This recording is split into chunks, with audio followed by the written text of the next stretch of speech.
नमस्कार। आज हम संज्ञा पे चर्चा करेंगे, जिसमें व्यक्तिवाचक संज्ञा और जातिवाचक संज्ञा का हम पिछले क्लासों में अध्ययन कर चुके हैं।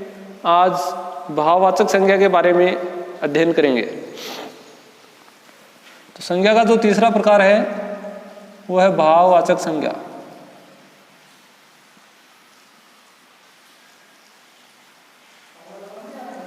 भाववाचक संज्ञा, भाववाचक संज्ञा में किसी व्यक्ति, वस्तु और स्थान के भाव का बोध होता है, उसे हम भाववाचक संज्ञा कहते हैं। भाववाचक संज्ञा के जो शब्द हैं उनको हम अपनी आंखों से नहीं देख सकते हैं, इसलिए ये शब्द अदृश्य होते हैं। यानी जिनको हम नहीं देख सकते अपनी आंखों से वो अदृश्य हैं। और भाववाचक संज्ञा का प्रयोग हम कौन से वचन में करते हैं? एक वचन में करते हैं। तो इसकी परिभाषा लिख देते हैं। सबसे पहले परिभाषा,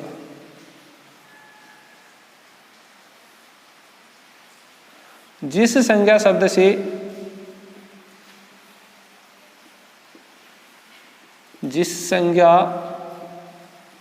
शब्द से किसी व्यक्ति,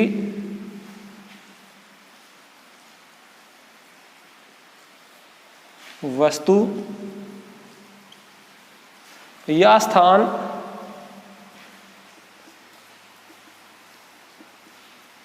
के भाव का बोध हो,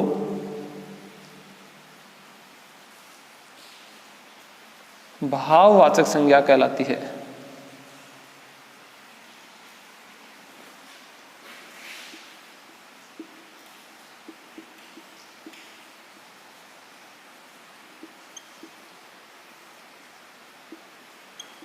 अर्थात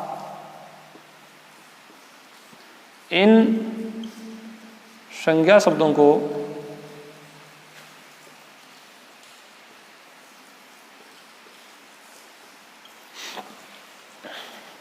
हम अपनी वास्तविक आंखों से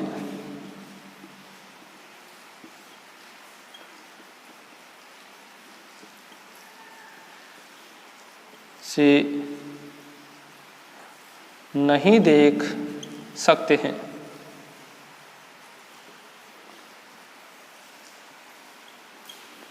केवल मन से अनुभव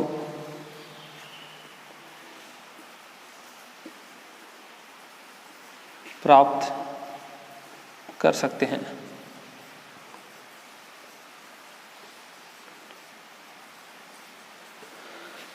तो कहने का तात्पर्य हुआ कि भाववाचक जो संज्ञाएं होती है वे किसी व्यक्ति, वस्तु और स्थान के भाव का बोध कराते हैं। यानी किसी व्यक्ति, वस्तु और स्थान के भाव का बोध कराएंगे, उन्हें हम क्या कहेंगे? भाववाचक संज्ञा कहेंगे।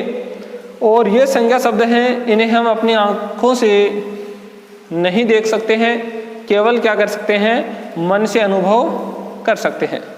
यानी ये अदृश्य होती है, इन्हें हम देख नहीं सकते हैं, केवल अपने मन से क्या कर सकते हैं? अनुभव कर सकते हैं।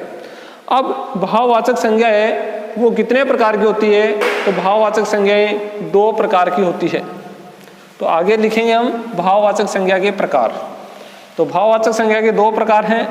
पहला रूढ़ भाववाचक संज्ञा और दूसरा यौगिक भाववाचक संज्ञा। तो यहाँ पर लिख देते हैं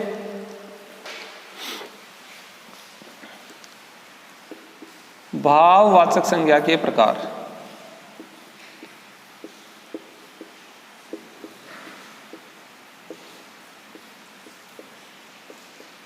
और भाववाचक संज्ञा के दो प्रकार हैं, जिसमें पहला है रूढ़ भाववाचक संज्ञा।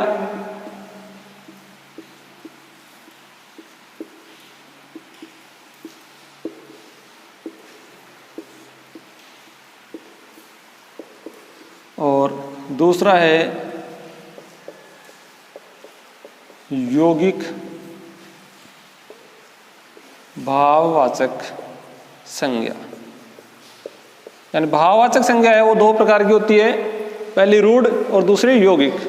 अब रूढ़ का अर्थ क्या होता है कि वे शब्द जिनका विभाजन नहीं किया जा सकता, यानी रूढ़ वे होते हैं जिनका हम विभाजन नहीं कर सकते हैं, और अगर विभाजन करेंगे तो ये अपने अर्थ को नष्ट कर देंगे, अपने अर्थ को खो देंगे।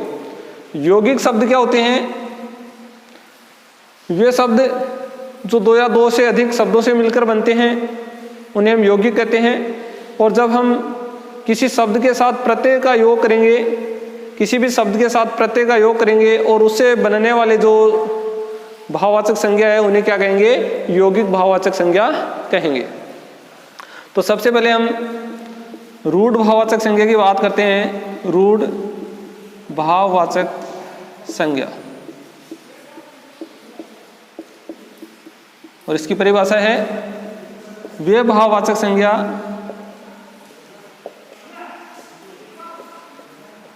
संज्ञा शब्द जो व्याकरणिक कोटियों से निर्मित न हो, जो व्याकरणिक कोटियों से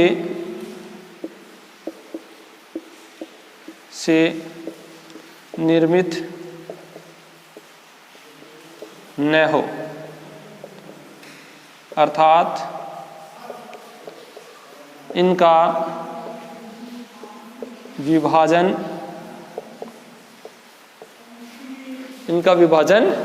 नहीं किया जा सकता।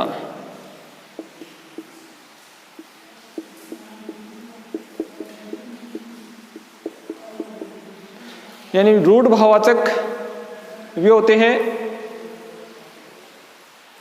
जो मूल रूप में होते हैं और इनका विभाजन हम नहीं कर सकते हैं।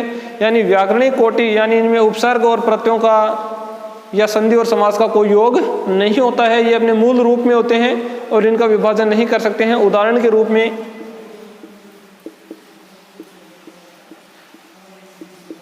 जैसे सुख, दुख,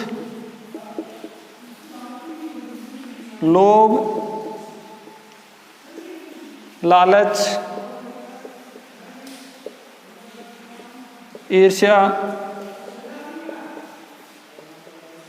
द्वेष, ये मूल रूप में भाववाचक संज्ञाएं हैं। इन्हें हम रूढ़ भाववाचक संज्ञा कहते हैं क्योंकि इनके ऊपर किसी भी प्रत्यय और उपसर्ग का प्रयोग नहीं किया गया है और ये सब मूल रूप में हैं। इनके हम अगर टुकड़े करेंगे या इनका विभाजन करेंगे तो ये अपने अर्थ को खो देंगे। सुख है, दुख, लोभ, लालच, ईर्ष्या, द्वेष, ऐसे अनेक प्रकार के शब्द होते हैं जिनमें किसी भी उपसर्ग और प्रत्यय का प्रयोग नहीं किया जाता है और ऐसे शब्दों को हम क्या कहेंगे? रूढ़ भाववाचक संज्ञा कहेंगे। यानी इनका विभाजन है वो नहीं किया जा सकता है। दूसरा है यौगिक भाववाचक संज्ञा। अब यौगिक भाववाचक संज्ञा के अंदर हम प्रत्ययों का प्रयोग करेंगे। यानी यौगिक भाववाचक संज्ञा का जब हमें निर्माण करना है तो इसके लिए हमें प्रत्ययों का ज्ञान होना आवश्यक है क्योंकि इनके साथ प्रत्ययों का योग होगा। तो लिख देते हैं यहाँ पर परिभाषा। सबसे पहले यौगिक भाववाचक संज्ञा,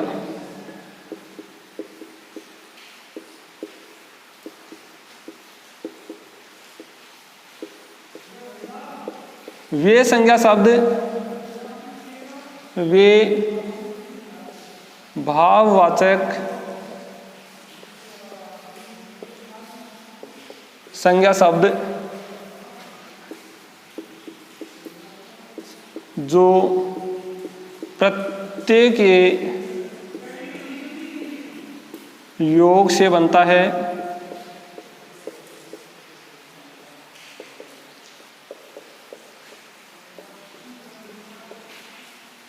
यौगिक भाववाचक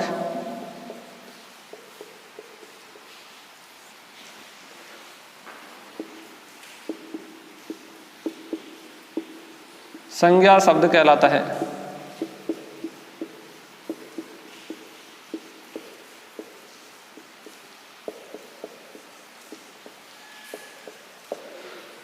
यानी यौगिक भाववाचक संज्ञा शब्द किसे कहेंगे? यानी जो भाववाचक संज्ञाएं प्रत्यय के योग से निर्मित होगी, यानी प्रत्यय का जहाँ पर योग होगा और जब प्रत्यय का योग होगा शब्द के साथ और उस प्रत्यय के योग से अगर भाववाचक संज्ञा बन जाती है तो उसे हम क्या कहेंगे? यौगिक भाववाचक संज्ञा कहेंगे। अब यौगिक भाववाचक संज्ञा का निर्माण है वो 5 प्रकार से किया जा सकता है। तो यहाँ लिख देते हैं नीचे, यौगिक भाववाचक संज्ञा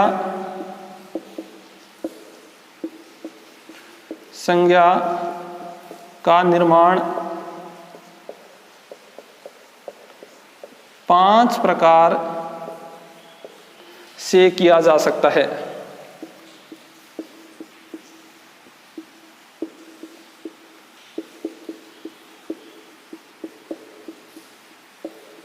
यानी यौगिक भाववाचक जो संज्ञाएं होती हैं उनका निर्माण हम 5 प्रकार से कर सकते हैं। अब वो 5 प्रकार कौन कौन से हैं उनके नाम यहाँ पर लिखते हैं। सबसे पहला है जातिवाचक संज्ञा से,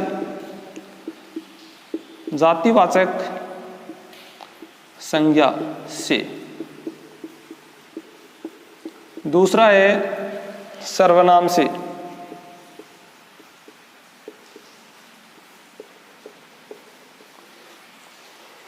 तीसरा है विशेषण से।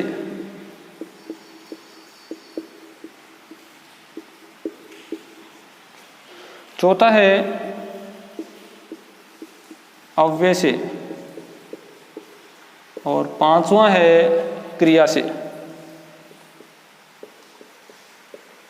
ये 5 प्रकार हैं जिनसे हम भाववाचक संज्ञा का निर्माण कर सकते हैं। पहला है जातिवाचक संज्ञा से, यानी जातिवाचक संज्ञा के कुछ शब्द हैं उनको हम प्रत्यय से जब उनका योग करवाते हैं और प्रत्यय के योग से वो भाववाचक संज्ञा में बदल जाती है। दूसरा सर्वनाम, कुछ सर्वनाम शब्द हैं उनके साथ जब प्रत्यय का योग होगा तो वे भी भाववाचक संज्ञा में बदल जाएगी। तीसरा विशेषण, चौथा अव्यय और 5वां क्रिया। ये 5 प्रकार हैं। इन 5 प्रकारों में जब भाववाचक संज्ञा का अपने को निर्माण करना है तो हमें प्रत्यय का ज्ञान होना आवश्यक है। यानी प्रत्यय का यहाँ पर क्या होगा? योग होगा और प्रत्यय के योग से भाववाचक संज्ञा का निर्माण होगा। अब हम एक एक का अध्ययन करेंगे। यहाँ पर सबसे पहले जातिवाचक संज्ञा से भाववाचक संज्ञा का निर्माण कैसे होता है, फिर सर्वनाम से भाववाचक संज्ञा का निर्माण कैसे हुआ, फिर विशेषण से, उसके बाद अव्यय से और फिर क्रिया से। इन 5 का हम उदाहरण सहित वर्णन करते हैं। तो सबसे पहले लेते हैं हम जातिवाचक संज्ञा से भाववाचक संज्ञा का निर्माण। तो सबसे पहला जो अपना बिंदु है वो है जातिवाचक संज्ञा से भाववाचक संज्ञा का निर्माण।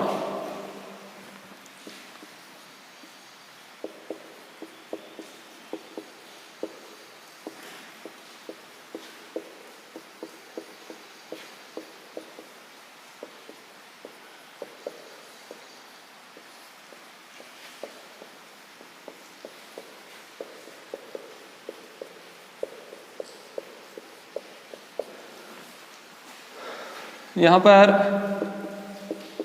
जातिवाचक संज्ञा आएगी।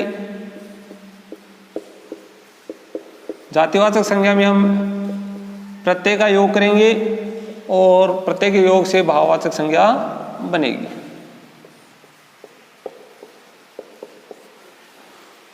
सबसे पहले जातिवाचक संज्ञा लिखता हूं मैं, मित्र।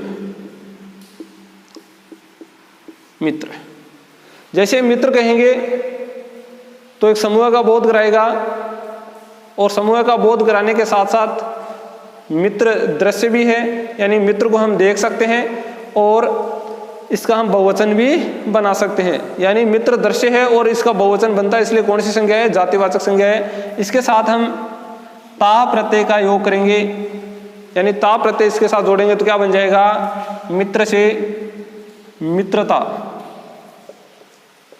और जैसे मित्रता कहेंगे तो मित्रता एक मन का भाव है, यानी हम मन से अनुभव करते हैं मित्रता को, इसको देख नहीं सकते हैं। यानी अदृश्य है और एक वचन है, इसलिए कौन सी संज्ञा है? भाववाचक संज्ञा बन गई। इसी प्रकार से मित्र से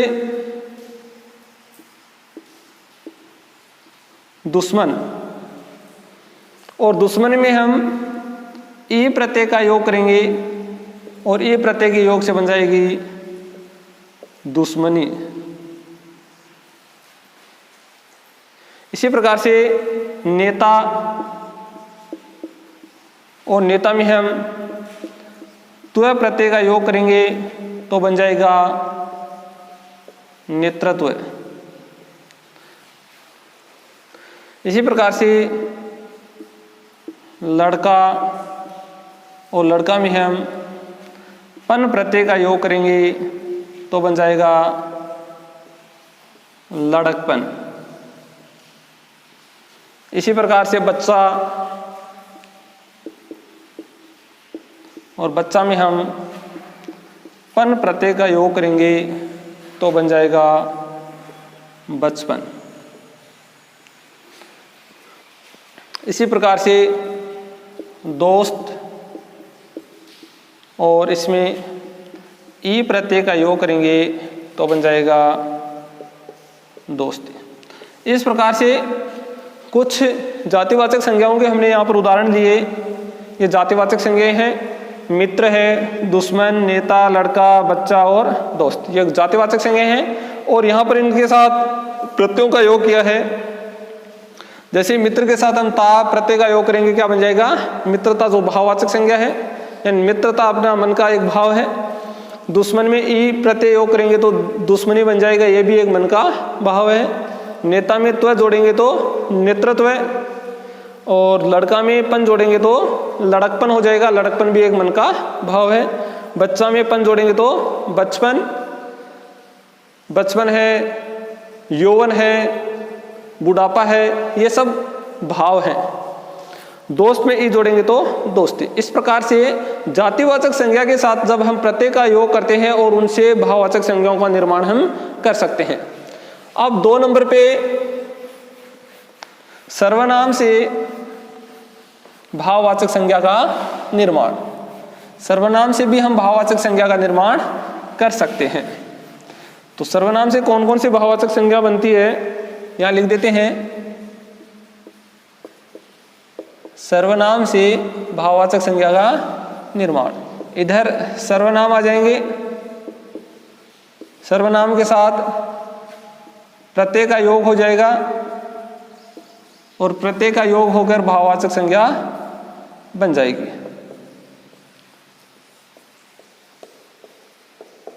सबसे पहले हम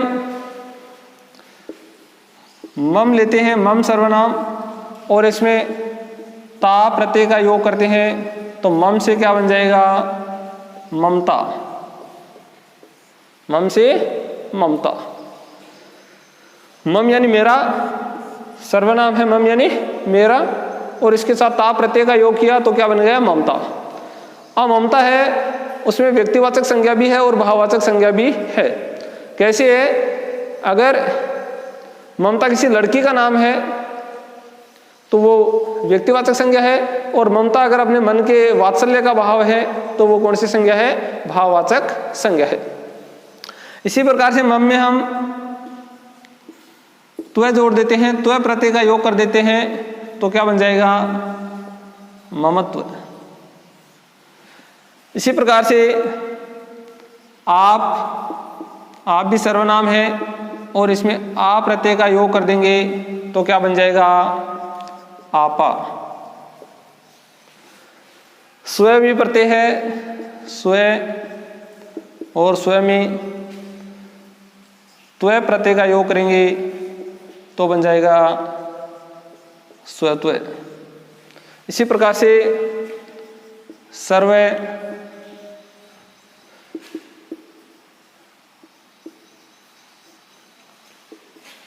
सर्वकार, उसी प्रकार से अहम, अहम में कार जोड़ देंगे तो बन जाएगा अहंकार।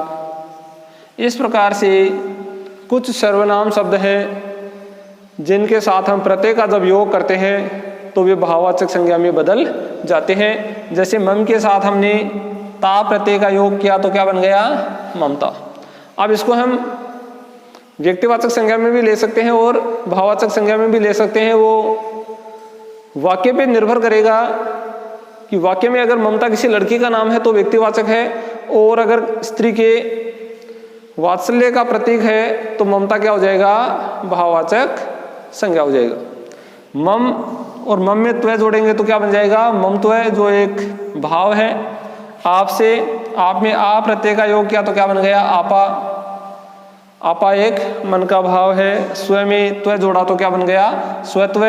और सर्व में कार जोड़ा तो सर्वकार, और अहम में कार जोड़ा तो अहंकार, जो एक मन का भाव है। इसके बाद नंबर 3 पे विशेषण से भाववाचक संज्ञा का निर्माण। कुछ विशेषण शब्द हैं जिनके साथ हम जब प्रत्यय का योग करते हैं तो वे भाववाचक संज्ञा में बदल जाते हैं। तो 3 नंबर पे लिख देते हैं विशेषण से भाववाचक संज्ञा का निर्माण। इधर विशेषण आ जाएंगे और विशेषण के साथ प्रत्यय का योग कर देंगे और क्या बन जाएगा, भाववाचक संज्ञा। अब विशेषण कौन कौन से हैं, जैसे स्वस्थ,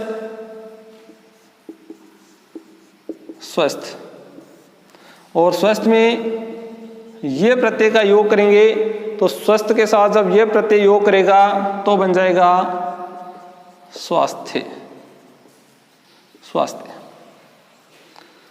इसके बाद लाल, और इसमें ईमा जोड़ेंगे तो क्या बन जाएगा, लालिमा।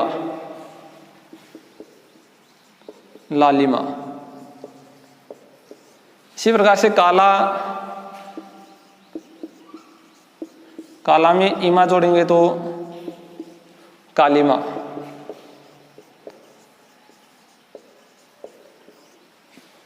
हरा, याली जोड़ देंगे तो बन जाएगा हरियाली।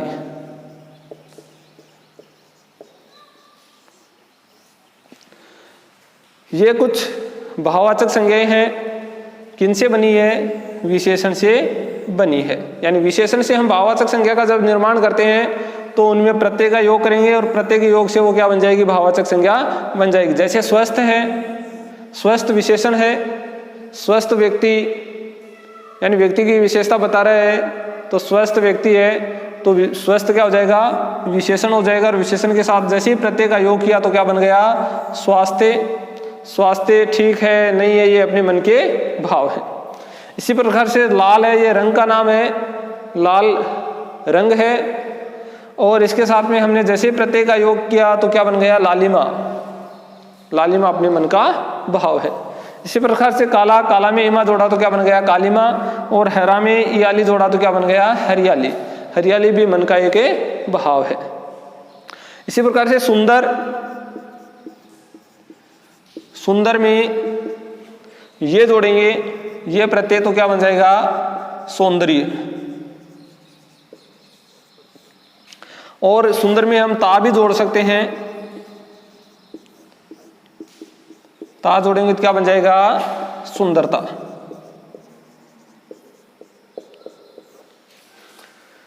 यानी सुंदर के साथ ये प्रत्यय का भी योग होता है और ता प्रत्यय का भी योग होता है, दोनों का ही योग होता है, लेकिन दोनों का एक साथ योग नहीं कर सकते। यानी ये प्रत्यय और ता प्रत्यय दोनों का योग अलग अलग कर सकते हैं, एक साथ नहीं कर सकते। अगर दोनों का एक साथ योग हमने कर दिए तो फिर अपना जो शब्द है वो क्या हो जाएगा, अशुद्ध हो जाएगा। हम ऐसे नहीं लिख सकते इसको,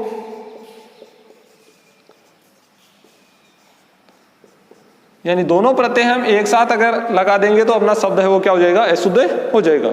इसलिए या ये और ता प्रत्यय है, इनका अलग अलग हम प्रयोग कर सकते हैं, दोनों का एक साथ नहीं कर सकते। जैसे ही सुंदर में हम ये प्रत्यय जोड़ेंगे तो क्या बन जाएगा, सौंदर्य। और सुंदर में हम ता प्रत्यय जोड़ेंगे तो क्या बन जाएगा, सुंदरता। इसके बाद कुछ क्रिया शब्द हैं, यानी क्रिया से भी हम क्या बना सकते हैं, भाववाचक संज्ञा बना सकते हैं, और अव्यय से भी हम भाववाचक संज्ञा बना सकते हैं। तो 4 नंबर पे हम लिखेंगे अव्यय से भाववाचक संज्ञा का निर्माण। यानी अव्यय है उनसे भी हम भाववाचक संज्ञा का निर्माण कर सकते हैं। अब यहां लिख देंगे अव्यय और यहां प्रत्यय का योग कर देंगे।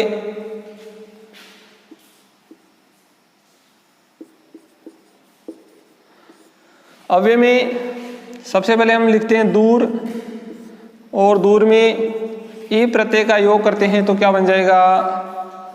दूरी। दूर से क्या बन गया? दूरी।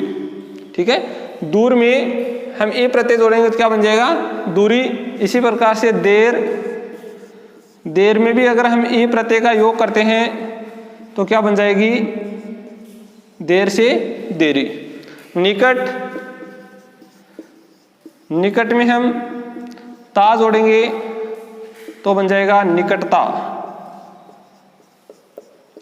समीप, समीप में हम ता जोड़ेंगे तो समीपता। अब समीप में हम ये प्रत्यय का भी योग कर सकते हैं। समीप में हम ये प्रत्यय का योग करेंगे तो बन जाएगा सामीपे। ऊपर से,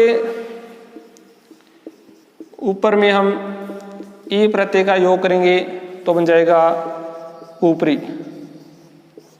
ये अव्यय शब्द हैं और इन अव्यय शब्दों के साथ जब हम प्रत्ययों का योग करते हैं तो प्रत्यय के योग से भाववाचक संज्ञा बन जाती है। जैसे दूर, दूर अव्यय है और इसके साथ ए प्रत्यय का हमने योग किया तो क्या बन गया? दूरी बन गया। ठीक है, तो दूरी एक भाव है। देर, देर में ई प्रत्यय का योग किया तो देरी बन गया, ये भी एक भाव है, देरी से आया, जल्दी आया। निकट, निकट में ता जोड़ा तो निकटता। समीप में ता जोड़ा तो समीपता। समीप में ये प्रत्यय का भी योग यहाँ पर किया गया है और क्या बन गया? सामीप्य। अब देखो, ता और ये प्रत्यय जब आते हैं तो दोनों का एक साथ प्रयोग हम नहीं कर सकते, जैसा हमने पिछले उदाहरण में देखा था। सामीप्य, इसके साथ ता प्रत्यय नहीं लगा सकते। जैसे दोनों प्रत्यय एक साथ आएंगे तो अपना शब्द है वो क्या हो जाएगा? अशुद्ध हो जाएगा। इसलिए दोनों प्रत्ययों का एक साथ प्रयोग अपने को नहीं करना है। ऊपर में ई प्रत्यय जोड़ा तो क्या बन गया? ऊपरी। इस प्रकार से अव्ययों से भी हम क्या बना सकते हैं? भाववाचक संज्ञा बना सकते हैं। और अंतिम है अपना क्रिया से भाववाचक संज्ञा का निर्माण। तो क्रिया से भी भाववाचक संज्ञा बना सकते हैं हम, और उनके जब क्रिया के साथ हम प्रत्ययों का योग करेंगे तो प्रत्यय के योग से क्या बन जाएगी? भाववाचक संज्ञा बन जाएगी। क्रिया से भाववाचक संज्ञा का निर्माण।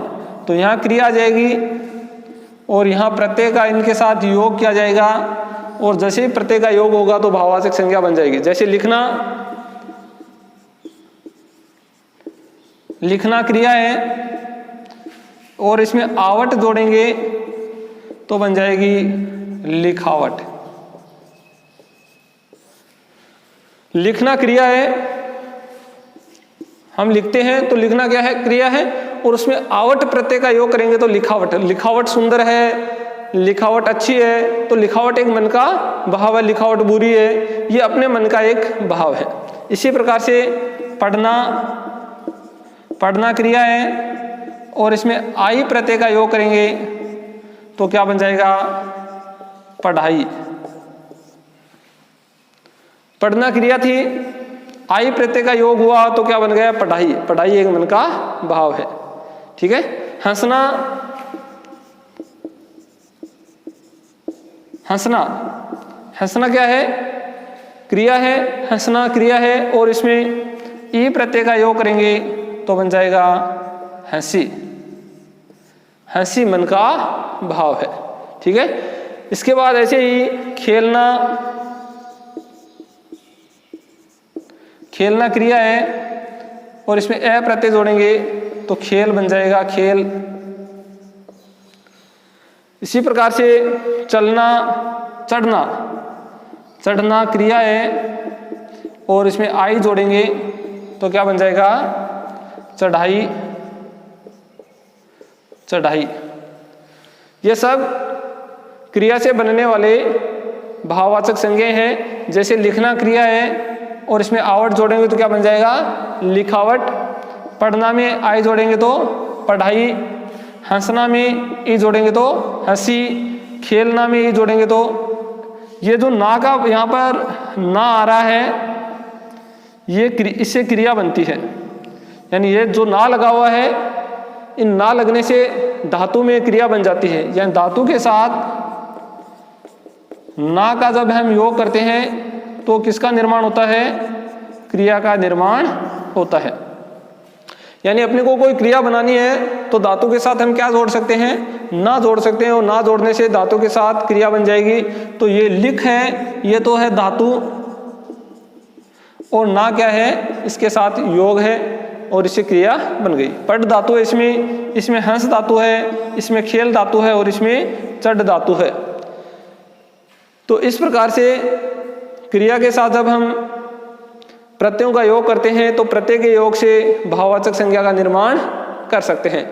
तो इस प्रकार से हमने भाववाचक संज्ञा के बारे में आज विस्तार से अध्ययन किया है कि भाववाचक संज्ञा है वो दो प्रकार की होती है। रूढ़ भाववाचक संज्ञा जिसमें प्रत्यय का योग नहीं होता है, और यौगिक भाववाचक संज्ञा जिनमें प्रत्यय के द्वारा हम उनका योग करते हैं। और प्रत्यय के योग से जो संज्ञा निर्मित होती है वो कौन सी होती है? भाववाचक संज्ञा होती है।